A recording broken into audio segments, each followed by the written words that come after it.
일본 프로야구의 전설 같은 인물 중에 한 사람이 장훈이라고 하는 우리나라 사람, 올해 78살입니다.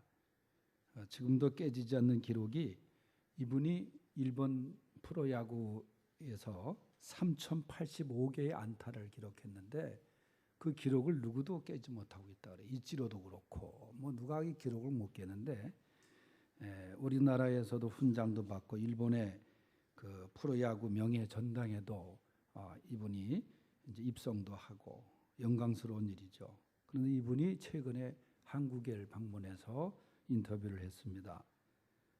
이랜드에서 야구 박물관을 건립하는데 장훈 선수에게 쓰던 물품을 아마 기증해 달라 그래서 자신이 입고 있었던 유니폼 같은 거, 야구 볼, 야구 방망이 그런 것들을 기증하러 온 것 같아요. 그런데 이분의 이야기를 쭉 들으면서 제가 참 대단하다.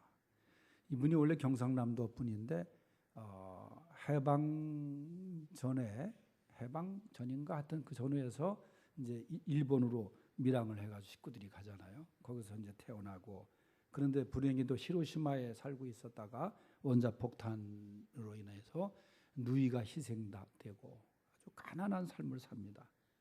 그때 산에서 고구마를 캐서 이제 하룻불에다 고구마를 굽다가 불이 나가지고 이 장훈 선수가 어린 시절에 손가락 하나가 거의 없을 정도로 화상을 입고, 그럼에도 불구하고 야구를 해서 성공을 한 거예요. 그러니까 대단한 연습벌레입니다. 그러니까 이 3000안타를 치기까지는 밤에도 1시에 일어나가지고 3시까지 야구 방망이에 휘둘렀다는 거예요. 계속 그러면서 볼을 상상하고. 그러니까 이 장훈 선수가 그렇게 그 큰 기록을 세운 거죠. 그러면서 그 이야기 중에 제가 들은 것이, 절대 야구 선수는 3가지의 유혹에 빠져서는 안 된다. 다른 운동도 마찬가지일 수 있겠지만, 첫째가 여자, 2번째 술, 3번째 도박이라는 거예요. 사실 이 3가지 문제 중에 하나 때문에 야구 선수의 생명이 끝나는 경우도 많았습니다. 이런 기사가 나올 때쯤에서 어디야 프로야구 팀은 얘기 안 했지만 젊은 선수 2선수가 인천의 나이트 클럽에서 사고를 쳐가지고 지금 아직까지도 문제가 해결되지 않지 않았어요. 아니 우승했다고, 그다음에 성적이 좋았다고 밤새도록 가서 나이트에 가서 술 마시고 하면 그 다음날 시합하기가 그게 되겠냐 그 말이에요. 그러면서 그가 야구를 쭉 하면서 한국인으로서 귀화의 유혹도 얼마나 많이 받았는지, 구단주가 내가 양아들 삼을 테니까 아들 해라, 일본인으로 귀화해라. 그런데도 그가 하지 않았죠. 그 모든 유혹들을 물리치고 마지막에 그런 얘기를 하더라고요. 국적은 종이 하나로 바꾸는 것이 가능하지만 민족의 피는 바꿀 수가 없지 않냐. 아주 멋있는 말을 하더라고요. 국적은 종이 한 장 사인해서 바꿀 수 있지만 이 민족의 피는 어떻게 바꿀 수 있느냐. 장훈 선수에게만 그런 유혹이 있었겠습니까? 실제적으로 호텔에 누가 문을 두드리는 일들 많았다는 거예요. 자기 숙소에. 그런데 다 그것을 이기고, 그 다음에 지금도 78살이지만 일본 방송의 해설자로 나오고 왕성한 활동을 하고 있는 게 장훈 선수예요. 우리나라 프로야구도 이분이 다 이 기초를 놔주어서 시작이 된 거 아니에요. 이 유혹이라는 말을 우리 국어사전에는 이렇게 말해요. 꿰어서 마음을 현혹하거나 좋지 아니한 길로 이끄는 것, 이것이 유혹이라는 거예요. 살살 꿰어가지고 마음을 현혹시켜가지고 좋지 않게 이끌어가는 것. 또 2번째는 성적인 목적을 갖고 그럴듯한 말이나 행동으로 이성을 꿰는 것, 이렇게 말합니다. 우리가 살아오면서 아마 크고 작은 유혹들을 많이 받았을 거예요. 죄송하지만 넘어간 적도 있었을 것이고 간신히 피한 적도 있을 것이고. 오늘 본문에 보면 예수님께서 공생애를 앞두고 40일을 밤낮으로 금식하신 후에 마귀에게 유혹을 받습니다. 그런데 예수님이 아주 통쾌하게 승리를 하세요. 여러분 40일을 밤낮으로 금식했으니 인성을 지니신 예수님이 얼마나 지치고 힘들었겠어요. 더군다나 그때 제자들도 부르기 전이에요. 베드로, 야고보, 요한도 다 부르기 전에 홀로 예수님이 유혹을 당하신 거예요. 뭐 사실 유혹은 홀로 당하는 겁니다. 누구와 함께 나누는 게 아니에요. 유혹은. 오늘 본문의 이야기 전에 17절에 보면은 하늘로부터 소리가 있어 말씀하시되 이는 내 사랑하는 아들이요 내 기뻐하는 자라. 그러니까 예수님이 세례요한으로부터 세례를 받을 때 하늘의 음성입니다. 너는 내 사랑하는 아들이라. 이제 이 음성을 다 듣잖아요. 마귀도 그걸 압니다. 그리고 주님은 이제 먼저 광야로 나가요. 왜냐? 공생애를 준비하기 위해서, 기도하시기 위해서. 이 광야는 한적한 곳입니다. 하나님과 대면하기 좋은 장소입니다. 우리도 사실 시끄럽고 번잡한 곳보다는 조용한 장소에서 기도하기가 좋지 않습니까? 동시에 광야는 어려운 곳이기도 해요. 낮에는 덥고 밤에는 춥고 짐승들이 울고 사나운 짐승들이 도사리고 있는 곳이 광야이기도 해요. 그런데 그곳에서 예수님이 40일을 밤낮으로 금식하며 철야기도 하셨습니다. 그것은 인간의 구원을 위한 기도였습니다. 십자가를 위한 기도였습니다. 40일이 다 지난 후에 예수님 앞에 나타난 존재가 천사가 아니라 마귀가 나타난 거예요. 그러면서 그렇듯하게 하나님의 말씀으로 예수님을 유혹합니다. 오늘 본문에 마귀가 예수님을 유혹하는 말은 전부 다 성경을 인용해서 하는 말이에요. 네가 만일 하나님의 아들이라는 것을 세상이 다 믿으면 얼마나 좋으냐. 그걸 믿게 할 방법이 있다. 내 말대로 하고 출발해라. 마귀가 그럴듯한 말로 유혹을 합니다. 그러나 예수님은 물리치세요. 우리가 믿음 생활하면서 우리가 세상을 살아가면서 얼마나 많은 유혹을 받게 됩니까? 오늘 본문에서 유혹에서 승리하신 주님을 생각하며 우리도 유혹을 이겨나가는 그런 삶을 살 수 있기를 바랍니다. 첫째는 예수님이 받으신 유혹은 물질적인 유혹이었어요. 3절을 읽어보겠습니다. 시작. 시험하는 자가 예수께 나와서 이르되 네가 만일 하나님의 아들이거든 명하여 이 돌들로 떡덩이가 되게 하라. 아멘. 마귀가 그렇게 말해요. 네가 만일 하나님의 아들이거든 이 돌들로 떡이 되게 하라. 이 주변에 많은 돌들을 떡이 되게 하라는 거예요. 여러분 실질적으로 40일을 금식하면 정말 돌이 떡으로 보일 정도로 그렇게 나타나게 돼 있어요. 여러분 얼마 정도 금식 기도를 해보셨는지 모르지만은 뭐 대부분 3일 금식한다, 10일 금식한다, 40일 금식은 이게 보통 금식이 아니거든요. 제가 전도사 때 저 신촌에 있는 어느 교회 청년들 둘, 장로님, 권사님 아들들 둘, 말씀 꾸러기들 전산이 좀 기도원 데려가서 금식 기도 좀 같이 하고 했으면 좋겠다 해서 제가 데리고 갔어요. 그게 어디냐면 여기 분당에 태제고개 넘어서 오른쪽에 지금 뭐 사이버 대학이라는 간판이 있는 데가 그게 낙원 기도원이었어요. 옛날에 한창 그 시외버스 타고 갔던 데인데, 그래서 저하고 이 두 청년하고 기도원에 가서 이제 숙소를 정했는데 이 숙소가 금식 기도라 갔는데 바로 주방 옆에 숙소가 돼가지고 이 금식하는데 이 밥 냄새가 계속 나니까 이게 얼마나 힘든지 몰라요. 그래서 올라가자 산으로. 올라가서 산에 가서 이제 같이 찬송 부르고 그랬는데 하루를 지내면서 너무너무 힘들어하는 거예요. 물론 저도 힘들죠. 식사 때가 되면 그 방에 가면 또 냄새가 나니까 그래가지고서 오늘 하루만 하면 안 되냐고 전사님. 한번 견뎌보자. 그들이 다음 날 둘이 없어졌어요. 그래서 이제 보니까 한참 후에 올라왔는데 이거 좀 드세요 하고 번데기 통조림을 하나씩 갖고 와가지고 그거라도 먹으려고 이거라도 먹자는 거예요. 여러분 금식할 때 그 3일이 가장 힘듭니다. 금식할 때. 근데 예수님이 40일을 금식하셨어요. 그렇다고 우리도 이 40일을 금식해야 된다 그런 건 아닙니다. 예수님께서 40일 굶은 다음에 그 다음에 이제 이 마귀가 그런 얘기를 해요. 이 돌들이 떡이 되게 하는 능력이 너한테 있지 않느냐. 그러면 너도 먹고 지금 로마의 식민지로 이스라엘이 지금 굉장히 배고파하고 있는데 이 백성들도 먹이면 좋지 않느냐. 그럼 네가 메시아가 되는 거 아니냐. 마귀가 그럴듯하게 지혜롭게 접근하여 유혹을 합니다. 여러분, 만일 예수님이 정말로 떡을 만들어서 잡수신 후에 육체의 힘으로도 세상 앞에 섰다고 가정을 해봅시다. 그리고 그 떡을 많은 사람들에게 배고픔의 문제를 해결해 주고, 아마 사람들이 너무너무 좋아했을 거예요. 경제적인 문제를 해결해 주니까. 그러나 그 따르는 사람들은 떡을 보고 따르는 것이지 예수님을 보고 따르는 게 아닙니다. 예수님이 그걸 알고 계셨어요. 예수님은 십자가의 길을 걸어가야만 바로 인류가 살 길인 것을 아셨어요. 예수님이 물질로 모든 사람의 이 문제를 씻어주려고 했다면 사람들은 육신의 문제만 생각하지 영혼의 문제는 생각하지도 않았을 거예요. 성경에 보면 하나님의 나라는 먹고 마시는 것에 있는 것이 아니라 믿음과 소망과 사랑에 있는 것이라 말씀했어요. 그래서 예수님이 신명기 8장 3절에 사람이 떡으로만 살 것이 아니라 하나님의 입으로 나오는 모든 말씀으로 살 것이라.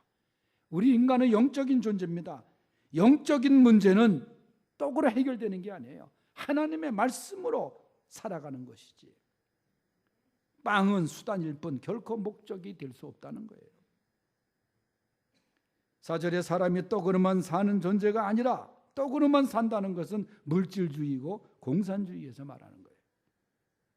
성경은 사람은 하나님의 말씀으로 사는 존재라. 우리의 배고픔은 떡으로 채울 수 있지만 영혼은 하나님 말씀으로 채워져야 된다. 아모스 8장 11절에 보면 세상에 양식이 없어 기근이 아니라 하나님의 말씀이 없어 기근이라 그렇게 말씀했어요. 물론 떡도 필요하죠.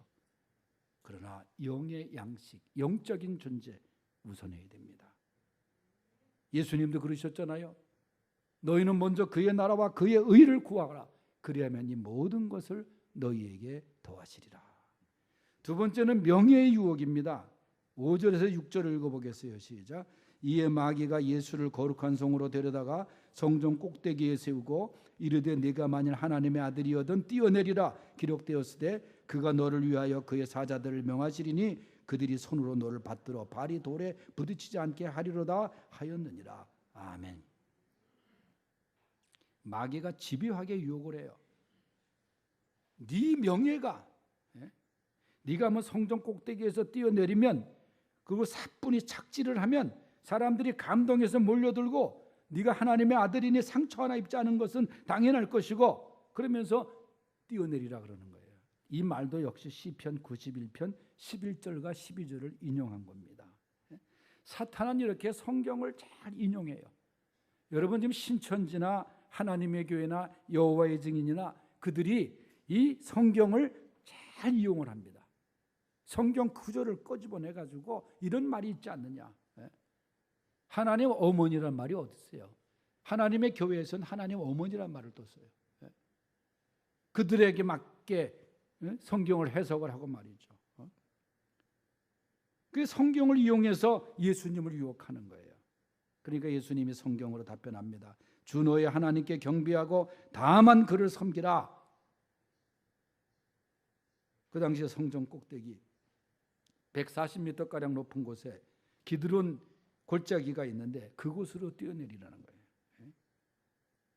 물론 예수님이 뛰어내리셔도 다칠 분은 아니죠.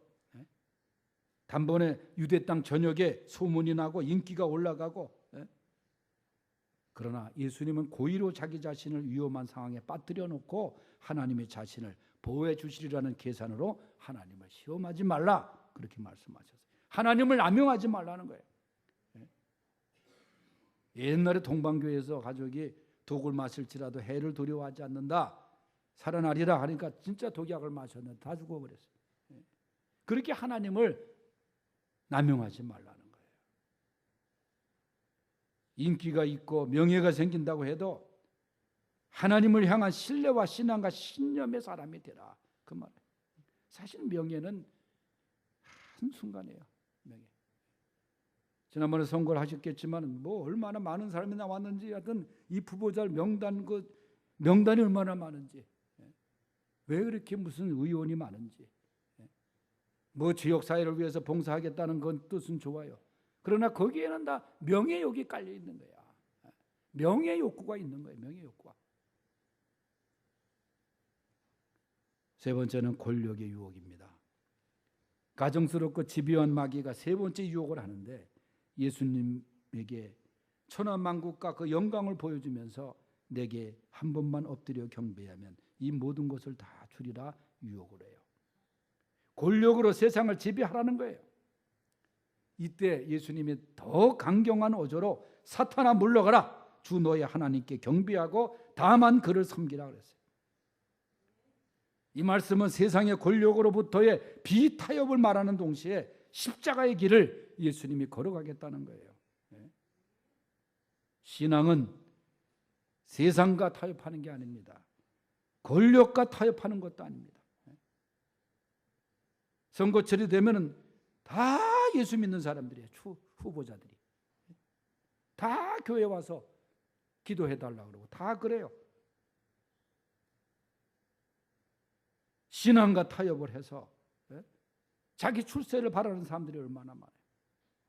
세상과 적당히 타협하면서 권력에 복종하며 권력의 눈에 어두워 믿음을 저버리는 그런 행위를 예수님이 경고하신 거예요.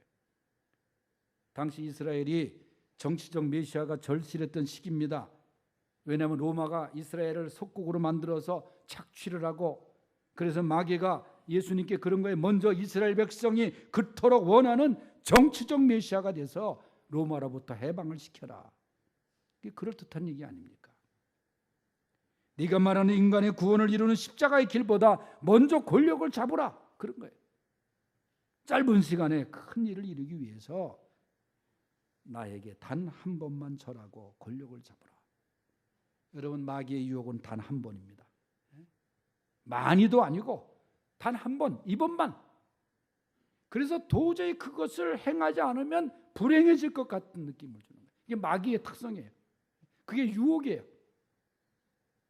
단 한 번의 양보와 타협으로 권력을 누린다고 해도 주님처럼, 요셉처럼 단호하게 거절할 수 있는 용기가 우리에게 있어야 됩니다.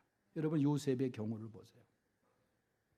어린 요셉, 한참 피가 끓는 청년, 보디발 장군의 집으로 팔려갔습니다. 보디발의 신임을 얻어서 모든 것을 다 관리를 하게 돼 있는데, 자기 마누라만 관리하지 않으면 되는데 그 마누라가 계속해서 유혹을 하는 거예요. 요셉을. 요셉이 얼마나 정에 굶주린 사람입니까? 이 보디발의 아내는 단 한 번만 나와 동침하자, 한 번만 얘기해. 그러나 요셉은 단호하게 거절했다. 사탄은 단 한 번이지만은 그 단 한 번은 거기에 빠져들어가는 거예요.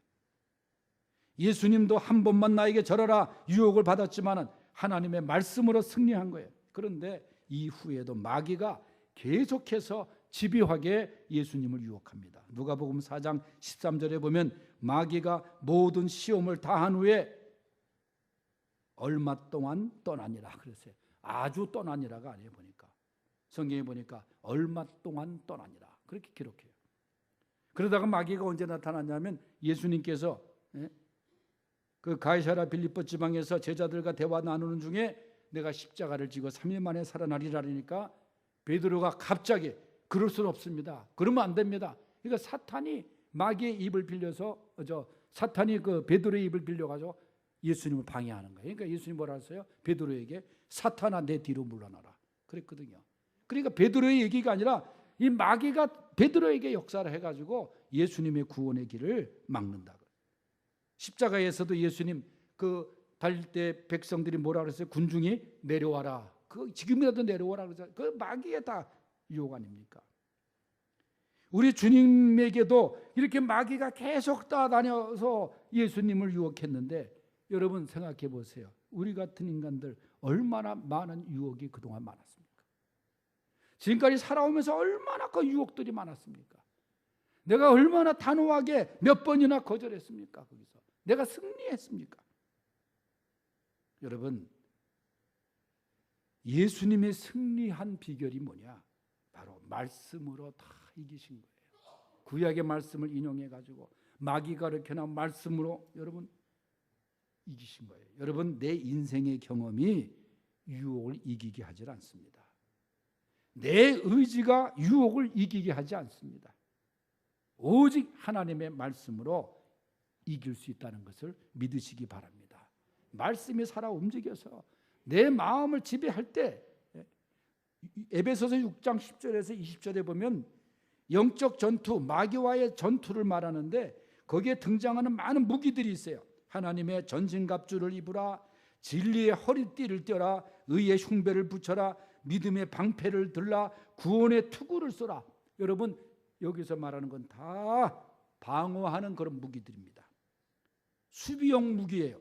그런데 유일하게 공격용 무기를 말씀하는 것이 너는 성령의 검, 곧 하나님의 말씀을 가지라. 성령의 검이 뭐냐? 하나님의 말씀이라는 거예요. 검만이 유일한 공격용 무기예요.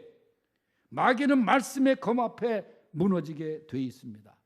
그래서 하나님의 말씀을 붙들고 말씀을 묵상하고 말씀을 우리가 의지하고 나갈 때 마귀가 우리 앞에 무너지게 돼 있는 거예요. 그래서 하나님의 말씀, 그것을 잘 듣고 읽고 묵상하는 말씀의 신앙인들이 다 될 수 있기를 바랍니다. 말씀의 검으로 승리할 수 있는 우리 십자가의 정병들이 다 되시기를 축원합니다. 기도하겠습니다. 하나님 아버지,